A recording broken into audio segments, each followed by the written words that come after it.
No cold open today, just pure rage. I'm just here for the vibes.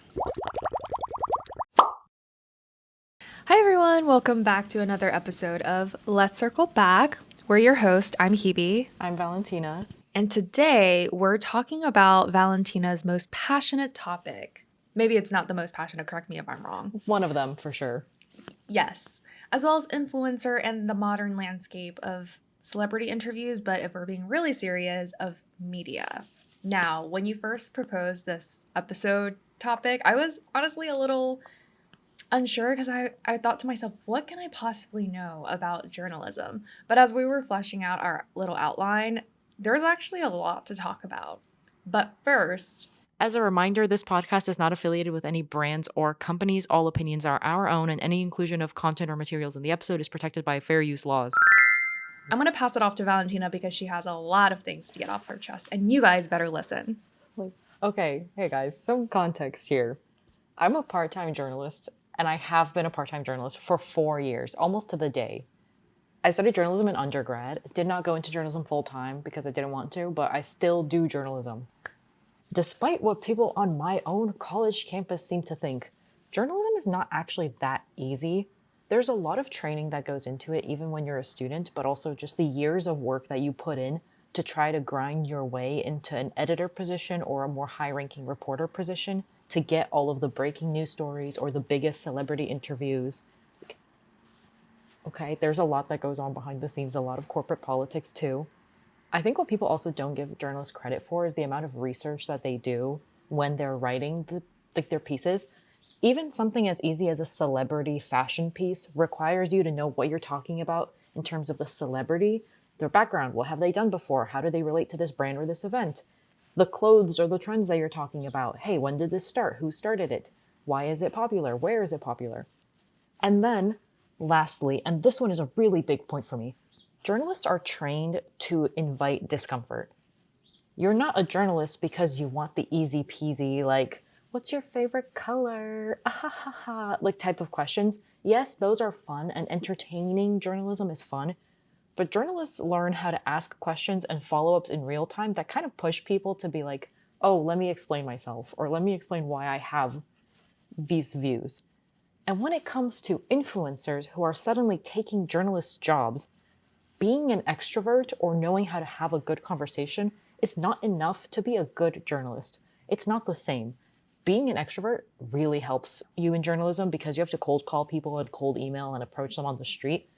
But that doesn't mean you know how to ask good questions or time conversations to push people into giving you good answers. So I think it's pretty obvious, but most influencers that I've seen don't actually have journalistic training, and they don't know how to make a career out of asking uncomfortable questions, because being an influencer means you have to be brand safe. So that's the end of my rant right now. Just like, give journalists more credit, and this is why I don't think influencers can just automatically be transferred into this field.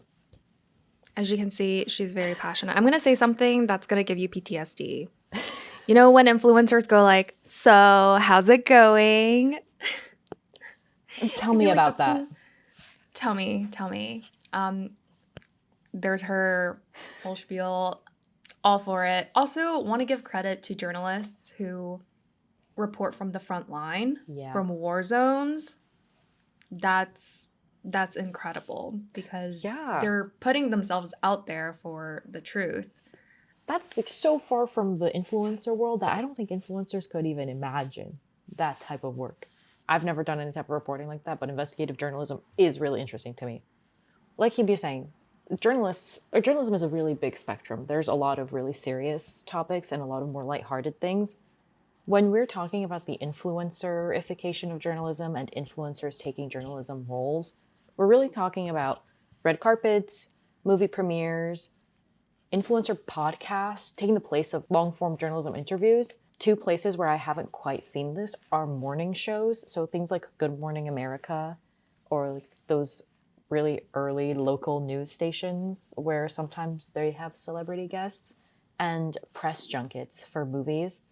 Although that one has slowly started shifting, and I have comments on it. I know Hebe has an example too, so I'm excited to get into it. But those are the spaces I'm thinking about. There's another one that I was thinking about. Athletic interviews. I don't know if Oh, they're considered press yes. tours, but I'm thinking about like Eileen Gu, Yeah. Alyssa Leal, and then like the Olympics of it all. Yeah. I thought those interview environments are still pretty consistent with my idea of Yeah. journalism and asks really good questions. Do you want to give some examples? Because I know you have very passionate thoughts. Oh, okay, sure. I mean, you feel free to jump in more, but I think like Jake Shane is probably one of the most popular examples I can think of, besides maybe Alex Cooper, because I'm so sorry. I think Jake Shane is a terrible interviewer, and it makes me a little bit angry sometimes watching him interview some of these most interesting public figures that we have, and he asks really basic questions that don't really get at anything that is, it's a little bit unprofessional and not the best use of your access to that person. I think something that people really like about him is that he'll let guests cut things out if they don't like what they said. And I think that's great, but the point of journalism is, at least to my knowledge, typically there's an agreement that anything you say while you're having a conversation with a journalist is on the record unless otherwise noted. And there's a certain sense of trust that, hey, I'm giving you my time, and then the journalist will take it and control the narrative, which sounds manipulative, but that's not the tone that I'm trying to imply. It's more like you ask questions, I answer the questions, and then you write a story or you cut the edit and you figure out what readers are going to want to see, as opposed to being like, hey, let me give you my platform and then you tell me what you want to keep in or not. So it's not really journalism. I Ooh, this actually reminds me of just this thing I jot down while I was brainstorming the difference between content versus the news. And Yeah. it seems like when it comes to celebrity red carpets, interviews now, it's less about understanding and more like entertainment. Because you don't get any additional insights into the celebrity. You don't get depth. All you get is two famous, good looking people hanging out together. There are vibes, there are relatability, and you kind of roll with it. So for me, it's more reach engagement over depth and research and insights. Because we're all just here to see them having fun and not necessarily to learn something new about them, which is pretty unfortunate because in the past, you definitely get closer to the celebrity by knowing a little bit more about them, their takes on certain projects, whereas now it's like goofing around talking about vibes. We like to blame a lot of stuff on social media, but this is a really good example of how short form content has changed what people prioritize. Because in the age of, hey, how can we hook people with a 3 second opening to the clip? It's more about what types of questions are going to get funny responses or what funny moments can we fabricate to get us more attention on socials. Oh, I actually have a question for you. In your work, do you work, do you have any revelation through working with PR uh, and influencers? Because I was just thinking about it as you were talking. Sometimes when we have product launches, we send out mailer packages to both media and influencers. But for me, I feel like influencers are starting to take more weight compared to media. Obviously, it's still important internally to have media KPIs, but in terms of just marketing as a whole, I do think influencers, micro, macro, whatever you want to call them, I feel like bears a little bit more weight.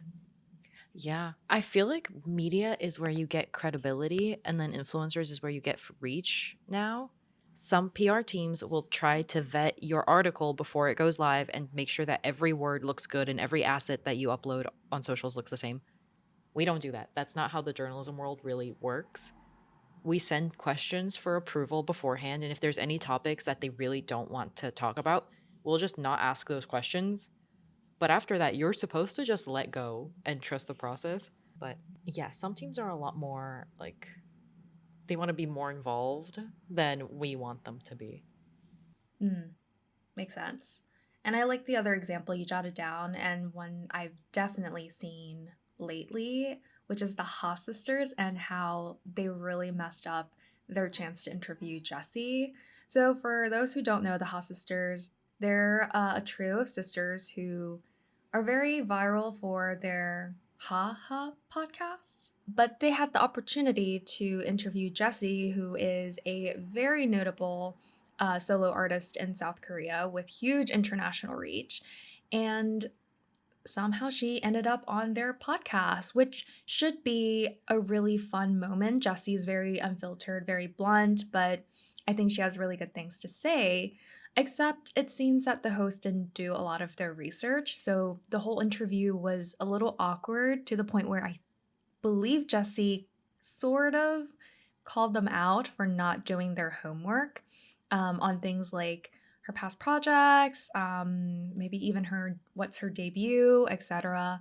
So that was actually really frustrating to see. If you go over to the video and see the comment section, people are also very disappointed in how they just flopped this whole opportunity. Yeah. Well, Hebe, do you want to tell us about Nardwar, who is like the opposite of that? Yes. Now, this man I don't follow, but I've seen throughout my childhood on YouTube. There's always these random YouTube clips floating around from like 8 years ago that you can still see through your algorithm. But essentially, he's Canadian, I believe, journalist who has this surprise attack style of interviews. The ones I've seen are mostly with hip hop artists, so like Kendrick Lamar, Snoop Dogg. It's very fascinating and entertaining, but there's also a degree of thoughtfulness to it. So one of the most distinctive characteristics of his interview is he surprised them with this random, obscure fact that no one except for themselves and their mother should know. One example I loved is how he surprised Snoop Dogg with, is it a cassette tape? I don't know. Like those blocky tapes of one of Snoop Dogg's very early on albums that Snoop Dogg couldn't even find and is missing from his collection, and he just surprised him with it. So I thought that was an example of quality celebrity interview where, as audience, we get that dose of serotonin, but also the interviewees themselves feel appreciated and thought of. And Nardwar has become so synonymous with this crazy fact finding. Oh, Lacalo moment, sponsor the podcast. Thank you. Ooh. Natural product placement. Your product could be on Let's Circle Back too for cheap fees. Anyways, Nardwar's so synonymous with this style of interview that now I think people look forward to it when they see him or when they get approached, that they're like, okay, what are you going to drop next? Because truly, he will come up with, like Hebe said, the most obscure tidbit of knowledge that you're kind of like, oh, how do you know that? Like, actually, someone who I think I don't want to say allegedly because it's not like an allegation, but I feel like I don't know if you know Mythical Kitchen. There's like Mythical Chef Josh. He does the Last Meal series, and I think he's taken some inspiration from this because he will also go really deep into his guest's background to get them to talk about their entire life, as opposed to, I mean, the concept of last meal is you talk about your life in foods. So I think he's someone who's probably taken a little bit of inspiration from this type of like, let me find the most trivial information that you've probably tried to forget about and bring it up. Oh, I love it. Another example, just really quickly, is Jack Edwards. He is a booktuber who went viral for talking about books on YouTube. Lately, he has been dabbing his toes into hosting like book awards, but also press interviews. So the most recent one I've seen of him was with Cillian Murphy. Now, I don't follow a lot of Cillian Murphy interview content, but the ones I've seen, the man is pretty checked out. He kind of just sits there, stares into the void, wanting to go home. But in his most recent one, I don't remember the project. I think it was Peaky Blinders. There you go. He was being interviewed by Jack Edwards, and I believe they started talking about books, and people were like, Killian's eyes lit up. He actually seems like he wants to be there and talk. I thought that was really sweet. Yeah, I love that one. I think the bigger problem here is now that everyone has a platform, it means that anyone can have a platform, even those who are unqualified to spread certain information. And I'm thinking about the Joe Rogans of the world.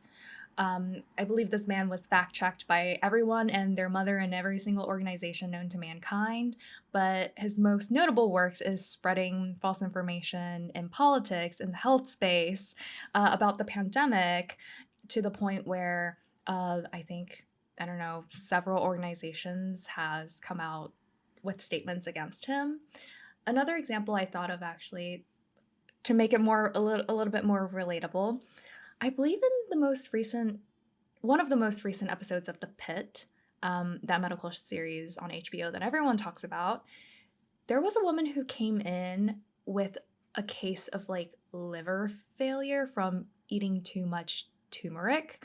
And she mentioned something like she follows like health influencers, not naturopaths. Now, she didn't say she started taking turmeric because of the people she follows on social, but I think there's a correlation here because you see these cases in real life. People who has access to Google and makes videos talking about like health tips. Sometimes it's pretty minor, but other times it can be harmful. So I feel like the bigger trend here is there's a lot of misinformation floating around, more than just unfunny, non-quality celebrity interviews that we're dealing with. And one of the biggest examples, we're going to do a live PSA right now. Don't take electrolytes if you want, like, just for fun. Electrolytes are only if you sweat. But anyways, back to why this happens. What's the supply and demand story? So I feel like in order for people to be able to come online and spread false claims, or for influencers to be able to secure themselves places in a place where traditionally journalists are, I think there has to be a market for it. And unfortunately, we're circling back to social media, the century-old question of what type of harm it has done to the environment.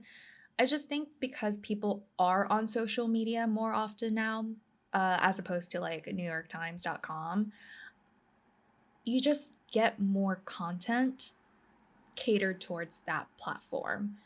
And I know you wrote about carousels and infographics, but those are the prime examples. And unfortunately, everyone can make carousels and these infographics, whereas only journalists can actually publish an article on established publication website. And I think what's interesting is I don't know actually like the legal background in this, but journalists have to take what they say seriously because they're at risk of being sued. I don't know how that works with social media and who's like creating the rules for that. I also think it's so easy to lie on the internet. I've done this before. If you grab your phone and you set up a clip and you say, "Hey, my name is Valentina. I'm a board certified dermatologist here in New York City, and these are the 3 things that I do to keep my skin looking nice. First one is I take a swim in the dirty river." Like, if you just talk with authority, someone on the internet will be like, "Oh, but they're a board certified dermatologist. I have showed you no proof." Usually, these people will just throw words out there. So, media literacy is also like a really big, important topic, but it is unfortunate that people will do anything for a little bit of attention on their pages and not properly think about the consequences of spreading wrong information. I think there's a deeper rooted issue here based on my opinion, my own observation. I also think the way that the current media system is set up is flawed. And I'm going to play a little bit of a devil's advocate. We talked about influencers and like these podcasters coming out with false claims, but I also think people don't trust the news anymore. If you think about the president of the United States, Donald Trump, I think the 2 famous words that has ever come out of his mouth is fake news, especially in his first campaign back in 16. There you go. I didn't want to remember those times. But I'm just thinking about how traditional media is oftentimes viewed as classist, elitist, and underrepresented. So if you think about how can you resonate with the people living in poverty in the Midwest, someone like Joe Rogan who spews out false claims but know exactly what these people care about and how to like move them emotionally, or a young urbanite graduating from a great university working in New York City in a skyscraper in Fifth Avenue. I think the former clearly takes the win, and I think they weaponizes the fact that they have that resonance over someone like a true journalist. And I think that exasperates the issue. I think something else that probably makes it just worse is news outlets are very polarized now, and there's too much like political involvement, not in the sense of reporting political issues, but in the sense of taking money from sides. And the news is supposed to be an objective third party that just reports the facts and lets you decide what to do with that information. But now there are very clear lines between, hey, this is a news outlet that aligns itself with these political views, and this outlet aligns itself with these political views. And it's like, yeah, of course you wouldn't trust the news if you think they're trying to promote a certain agenda, which now they kind of are. And they're not supposed to be. So 100% it is flawed. And there's no, of course, people don't trust the news. The full circle here is, where else do you then go? Social media, TikTok, Yep. to see what people are saying. And unfortunately, these people get their facts from also flawed sources. It's a recurring cycle. And an inevitable one. But maybe it'll get better in the future. We don't know. There's a lot changing in the media, especially the journalism world right now. Probably happened when people transitioned from paper to broadcast and broadcast to social media. We're still seeing that happen. So who knows how? I don't know what the solution would be or what kind of precautions we can take. But hey, if you're listening to the podcast, make sure you always do your research and stay smart and media literate. We do try to cite our sources to the best of our ability when we make claims. Or it's just based off of our personal experiences, which we Exactly. always say. Exactly. So we're a good source. Yeah, exactly. We're unbiased. Are we? Uh, so something else I was thinking about now that we have social media in the mix is influencers are becoming journalists. Are journalists becoming influencers? Because in a world of social media, writing or written formats are just at a disadvantage compared to short form content. So are we seeing publications and outlets do video and audio style reporting more than writing? Give me your take. Yes, or there's definitely a push to transition into that. I even saw it when I was in undergrad. My curriculum changed even while I was there from just, hard hitting, good written reporting into, hey, how can you do multimedia journalism? And even if you write a story, how can you get it to live in a more digital, like interactive platform as opposed to just a written article? I think one example of someone who does progressive journalism really well is Sean Evans from Hot Ones.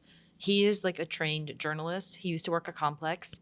And then he and this guy named Chris, who is like the CEO of First We Feast, they started Hot Ones as a way to make interviews engaging, but still keep it journalistic.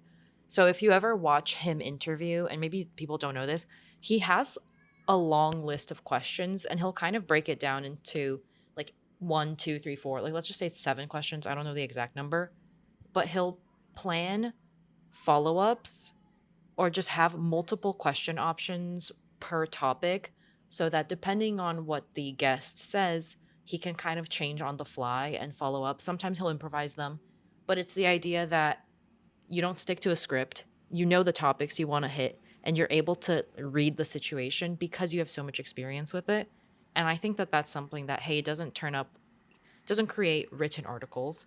It's not quite being an influencer, but you build your own following as a person, and you still manage to ask the right questions. Like the questions he asks are often questions that would end up in a magazine Q&A or part of a feature story. So that's like my top example. I really wanted them to hire me. Hey guys. She's looking for employment right now. Always looking for a new opportunity. Like, I would still work for you guys. Like, just let me know. You have my email and my phone number. It's on the internet. I love Hot Ones. Honestly, it's also very entertaining. So you can Yes. still be a true journalist in an entertaining way. Therefore, every one of the ones who can't hit this, that's a skill issue, guys. That's a skill It's issue. literally a skill issue. Exactly. And bringing it back to just the downfall of the media system, I think the last point is overall, it's just easier. It's easier to get yourself a platform. You now have AI tools. You probably don't, some people probably don't even write their own scripts. They go on Yeah. ChatGPT and be like, blah, blah, blah. And then I think nowadays, emotions and opinions are more at the forefront. No one does research anymore because they know at the end of the day, it's the emotions that motivate people to tune in rather than hardcore facts. And going back to your point earlier about media literacy, I feel like people just hear what they want to hear, confirmation bias, which is why there are loyal followers of CNN, there are loyal followers of Fox News. No one bothers to cross check anymore. And I think that forms this highly messed up media landscape that we are all subjected to nowadays. Oh my God, Hebe, you're spitting bars. Ooh. Now, to make things a little less heavy, how do we classify someone like Stephanie Sue? I love her. I used to watch her a lot. She reports on like different criminal cases around the world. I believe in recent times she upped her popularity even more through recapping the Diddy trials. In fact, she was in the room, I think. Which is crazy. It's crazy because I don't know if she started on a different platform, but I found her on YouTube a long time ago, and I used to just listen podcast style, even though I know she did a lot of mukbang videos. Yes. So Multi-talented queen. yeah, so like imagine that's how you start, and then you end up in the courtroom to one of the most highly publicized celebrity trials of all time. That's crazy. Yeah. And obviously, I don't have enough attention span to watch all of her content, but from what I've gathered, she's really thorough with what she recaps and reports on. So, and she probably doesn't have journalistic training. Not that I know of, but she does a great job of like sharing information and she always includes her sources, I'm pretty sure. Exactly. So, how do we classify someone like her? Oh, another one that I've seen recently is I think the username is Ben of the Week. He basically went to Dubai and filmed his experiences there. Kind of, it's like an expose of, yes, Dubai is very glamorous on the outside, but he actually went into the other side of this glamorous city where you see a lot of migrant workers cramped in very harsh conditions. And how do we qualify something like that? Not journalists, but doing maybe. Because to me, it's also an investigation. Yeah. Of some sort. It's reporting. And I guess the point is that you don't need to be a journalist to be a reporter anymore. Although that's a really bold claim, and I don't want to be the person who gets like the credit for saying that. But it is interesting because it's not quite journalism, but it's still investigative reporting. Yes, I'm very curious. What if we have journalists who break away from major publications and just start channels like that? I think that's already a thing. Now, do I have any examples? Not really. But Hot Ones is an example. Broke away from Complex to make their own media company. And I think it's quite likely that that will be a continuing trend, especially as people want more pay and control over their own schedules.